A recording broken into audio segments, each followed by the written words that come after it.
আসসালামু আলাইকুম। এই রাস্তাটা এখন বর্তমানে আগে ঘরবাড়ি ছিল না, এখন ঘরবাড়ি হয়ে গেল। বিশেষ করে এটা পুরোটা ঘর, এটা রাস্তা। মানুষ কীভাবে চলাফেরা করে এটা আল্লাহ ছাড়া কোনো কেউ জানে না। বিশেষ করে আমি বলবো মেম্বার আর এমপি মহোদয়ের কাছে, এই রাস্তাটা উপযোগী।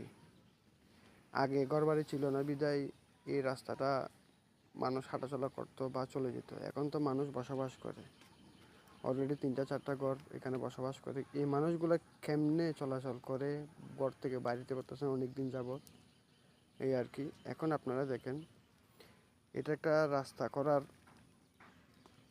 একটা নিয়মে পড়ে যায়। তো আপনারা পাশে থাকবেন, আওয়ার প্লেস আওয়ার হাটে, লাইক করবেন, কমেন্ট করবেন, শেয়ার করবেন।